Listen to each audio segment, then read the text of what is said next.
Assalamualaikum warahmatullahi wabarakatuh. Hai adik-adik, balik lagi bareng Miss Sinta. Hari ini kita akan belajar mengenai pengaruh kalor terhadap wujud dan suhu benda. Adik-adik sudah siap?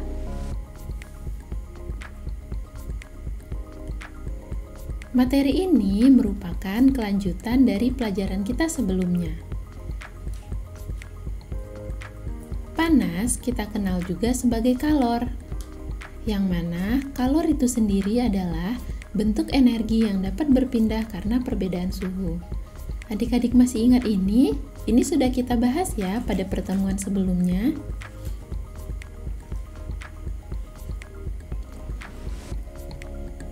Contohnya, sebuah benda yang awalnya suhunya panas dapat berubah menjadi suhu dingin jika dipengaruhi oleh kalor. Benda panas ketika melakukan kontak dengan benda dingin, maka terjadi aliran panas dari benda panas ke benda dingin, sehingga suhu yang awalnya lebih tinggi akan mempengaruhi suhu yang lebih rendah. Jadi, kalor dapat mempengaruhi benda yang mendapat energi dari benda lainnya.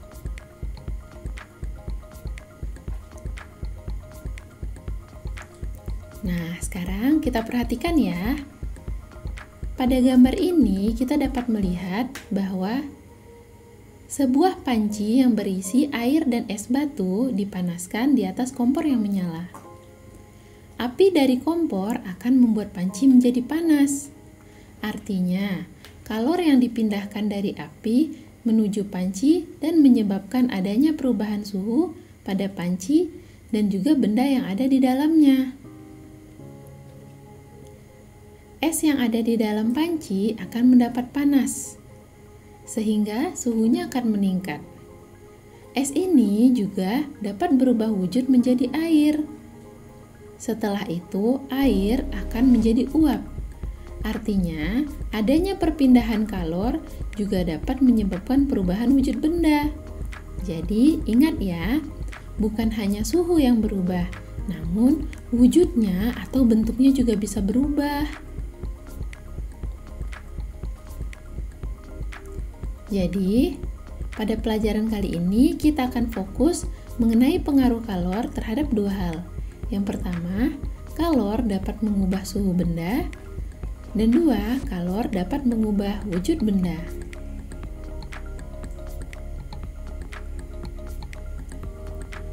Kalor dapat mempengaruhi suhu.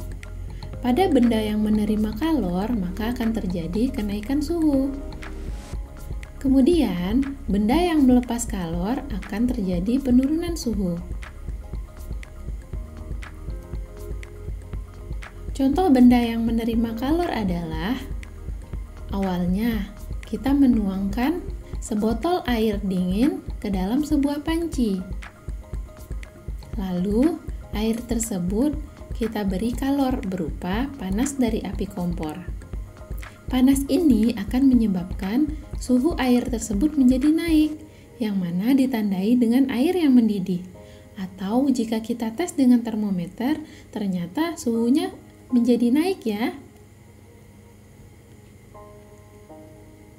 Kemudian, benda yang melepas kalor dapat ditandai dengan penurunan suhu. Misalnya, awalnya adik-adik punya segelas air yang panas. Bisa kita lihat ya, air ini ada uap panasnya.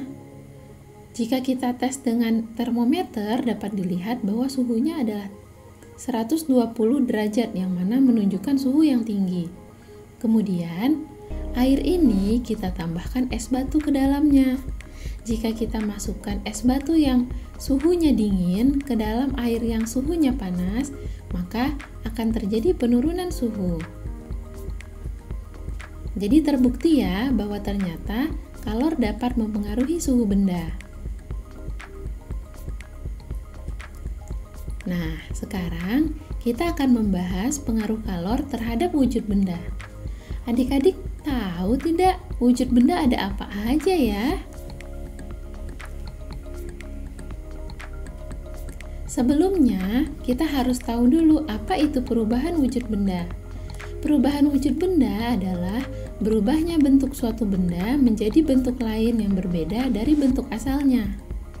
Biasanya terjadi karena adanya tindakan atau aksi yang dilakukan terhadap benda.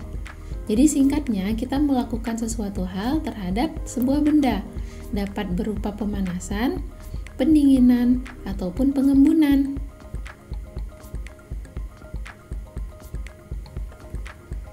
Nah, sekarang kita lihat ya, wujud benda itu ada 3. Yang pertama, benda cair. Yang kedua, benda padat. Dan yang ketiga, gas.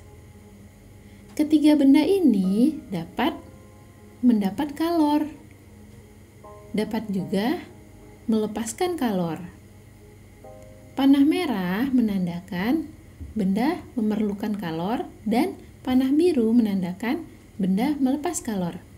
Perubahan apa yang terjadi jika benda tersebut memerlukan atau melepas kalor?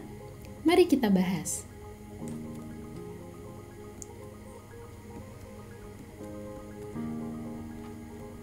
Benda padat akan berubah menjadi cair jika diberikan kalor. Perubahan ini disebut proses mencair. Sedangkan jika benda cair melepaskan kalor, kita sebut proses pembekuan. Lalu, benda cair dapat berubah menjadi benda gas jika diberikan kalor.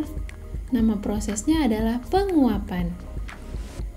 Sebaliknya, benda gas dapat berubah menjadi benda cair jika melepaskan kalor. Kita sebut pengembunan. Lalu, benda padat dapat berubah wujud menjadi benda gas jika diberikan kalor. Proses ini disebut penyubliman. Sebaliknya, benda gas dapat berubah menjadi padat jika melepas kalor. Kita sebut pengkristalan. Bagaimana? Sampai di sini adik-adik sudah paham? Ternyata ada 6 fokus ya yang akan kita bahas pada perubahan wujud benda. Kita bahas satu persatu ya. Pertama, kita akan membahas tentang mencair. Mencair adalah perubahan benda dari wujud padat menjadi wujud cair. Hal ini bisa terjadi jika kita memanaskan atau menaikkan suhu suatu benda. Adik-adik tahu contohnya? Contohnya, jika kita menyalakan sebuah lilin, maka lilin lama-kelamaan akan menjadi meleleh atau mencair karena panas api. Atau adik-adik sedang meminum segelas air es di panas terik. Es batu akan mencair di suhu panas. Ini merupakan proses mencair. Benda padat dari bentuk es batu menjadi benda cair dalam bentuk air. Atau adik-adik pernah mencoba melelehkan mentega? Mentega yang kita taruh di atas sebuah panci atau wajan, kemudian diberi panas dari api akan mencair. Jadi, proses mentega yang mencair ketika dipanaskan dipengaruhi oleh kalor juga ya. Kita sudah membahas tentang mencair. Sekarang kita lanjut yang kedua, membeku. Membeku adalah perubahan wujud benda dari cair menjadi padat. Yang kita lakukan agar benda membeku adalah kita dinginkan hingga ke titik beku. Contohnya, sebotol air yang adik-adik taruh di dalam freezer. Jika kita menaruh segelas air di lemari pembeku, lama-kelamaan air ini akan menjadi padat, yang mana bentuknya menjadi es batu. Sekarang kita lanjut yang ketiga, menguap. adalah perubahan benda dari wujud cair menjadi wujud gas.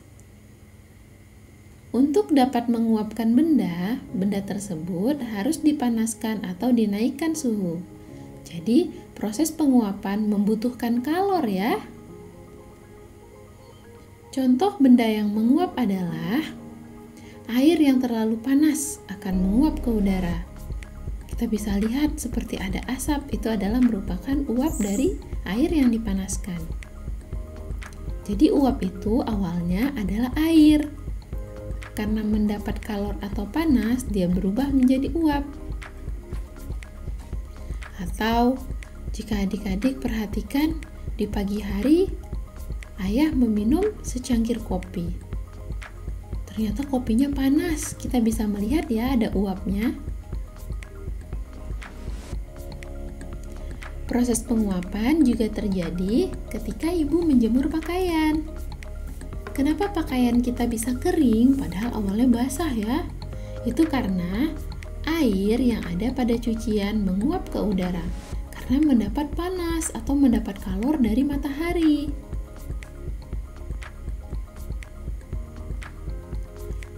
Lalu, proses penguapan juga kita temukan pada parfum yang disemprot ke udara. Parfum ini akan menguap.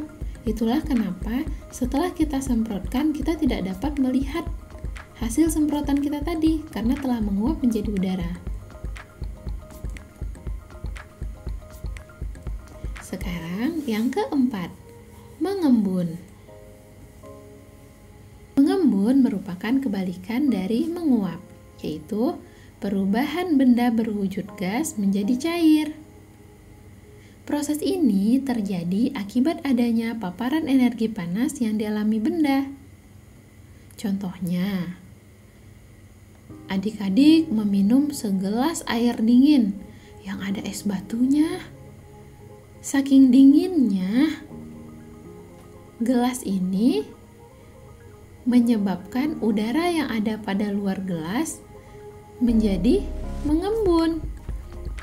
Udara yang ada di sekeliling gelas menjadi cair, sehingga kita dapat menemukan adanya titik air pada luar gelas yang berisi es.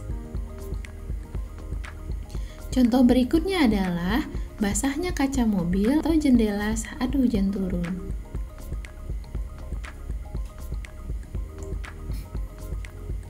Sekarang kita sampai di menyublim.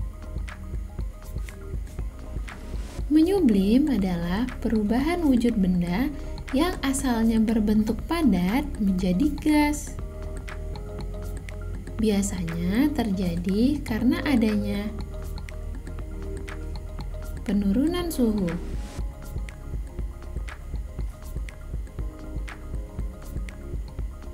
Contoh dari menyublim adalah kapur baru selama-kelamaan akan habis karena berubah menjadi udara. Sekarang, mengkristal. Mengkristal adalah kebalikan dari menyublim. Benda yang awalnya berbentuk gas kemudian menjadi padat. Mengkristal ini disebut juga menghablur. Terjadi karena pelepasan energi panas dari benda. Contohnya, udara berubah menjadi salju. Jadi salju itu tidak berasal dari air ya, tapi salju berasal dari udara atau gas yang ada di sekitar. Karena suhu terlalu dingin, udara ini berubah menjadi salju. Atau jika adik-adik perhatikan, freezer kulkas juga sering dipenuhi dengan kristal es ya. Ini juga berasal dari udara yang ada di sekitar freezer.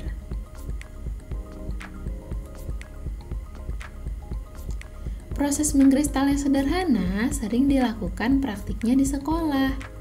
Biasanya adik-adik diminta pemisahan kapur barus dari pasir. Jadi awalnya kapur barus yang telah bercampur dengan pasir dipanaskan, sehingga kapur barus tersebut akan menyublim. Dia akan naik menjadi udara. Di atasnya ada wadah yang berisi es batu. Jadi ketika kapur barus menguap ke atas, menyublim ke atas, kemudian terkena suhu dingin dari es batu, maka akan terjadi pengkristalan. Jadi, nanti di bawah mangkuk atau di bawah wadah ini kita dapat melihat kristal-kristal kapur barus. Bagaimana? Sampai di sini adik-adik sudah paham? Terima kasih ya telah belajar dengan Miss Sinta. Semoga dapat dimengerti. Sampai jumpa lagi dan jangan lupa like, share, komen, dan juga subscribe. Sampai jumpa lagi.